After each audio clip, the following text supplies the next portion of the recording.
Sumpah Pemuda. Sumpah Pemuda. Satu. Kami putra dan putri Indonesia. Kami putra dan putri Indonesia. Mengaku. Bertumpah darah yang satu. Bertumpah darah yang satu. Tanah Indonesia. Tanah Indonesia. Dua. Peristiwa Sumpah Pemuda dimulai dari datangnya para penjajah ke Indonesia yang melakukan monopoli perdagangan dengan cara kekerasan dan juga melakukan politik divide et impera sehingga dapat menaklukkan semua kerajaan di Indonesia yang pada akhirnya menjadi terpecah belah. Di dalam pemerintahannya, Belanda juga menerapkan sistem tanam paksa yang membuat rakyat semakin miskin dan sengsara. Keadaan tersebut membuat para pemuda membentuk sebuah organisasi untuk melawan kekejaman kolonial Belanda. Pada tanggal 20 Mei tahun 1908, perkumpulan Budi Utomo didirikan oleh Dr. Sutomo dan kawan-kawannya. Kemudian pada tanggal 7 Maret 1915, Satirman, Kadarman, dan juga Sunardi mendirikan sebuah perkumpulan yang bernama Trikoro Darmo yang memiliki arti 3 tujuan mulia. Dan pada akhirnya, Trikoro Darmo mengubah nama menjadi Jong Java pada tahun 1918. Selain terbentuknya Jong Java, terbentuk juga sebuah organisasi yang mempunyai cabang di Padang dan di Bukit Tinggi. Organisasi ini bernama Sumatranen Bond dan disusul oleh Jong Batak, Jong Minahasa, Jong Celebes, dan Jong lainnya.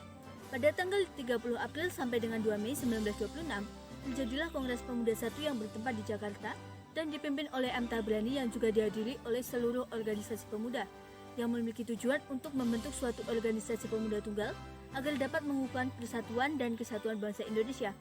Pada Kongres Pemuda I ini ada beberapa tokoh yang menyampaikan gagasannya, seperti Sumarto yang berbicara mengenai gagasan persatuan Indonesia, Badrul Johan yang berbicara tentang kedudukan wanita dalam masyarakat Indonesia, Nona Adam yang menyampaikan gagasan tentang kaum wanita, Paul Pinontoan tentang tugas agama di dalam pergerakan nasional, Jang Sodiporo tentang rapak lumut, dan juga Muhammad Yamin tentang kemungkinan perkembangan bahasa-bahasa dan kesusastraan Indonesia di masa mendatang.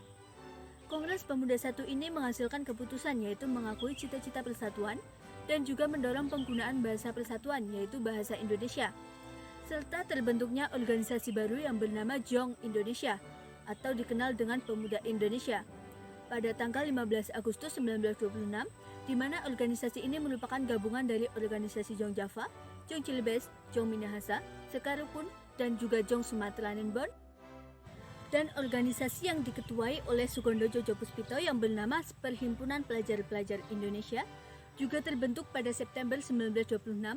Kemudian pada bulan Juni 1928, PPPI mengadakan rapat untuk merealisasikan gagasan seluruh organisasi pemuda dengan membentuk panitia kongres yang hasilnya telah disepakati, yaitu terpilihnya Sugondo Jojo Puspito sebagai ketua, Joko Kemal Said sebagai wakil ketua, dan juga Muhammad Yamin sebagai sekretaris.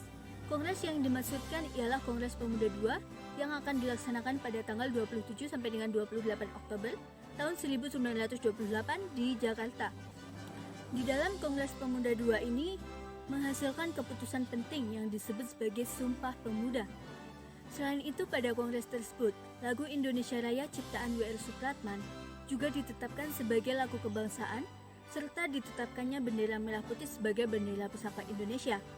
Kongres Pemuda II merupakan puncak dari masa pergerakan nasional. Oleh sebab itu, pada tanggal 28 Oktober ditetapkan sebagai Hari Sumpah Pemuda.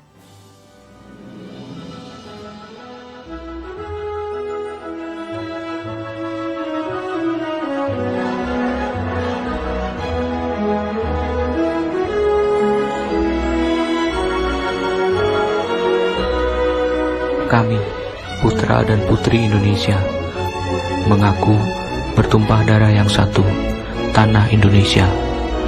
Kami, putra dan putri Indonesia, mengaku berbangsa yang satu, bangsa Indonesia. Kami, putra dan putri Indonesia, menjunjung bahasa persatuan, bahasa Indonesia.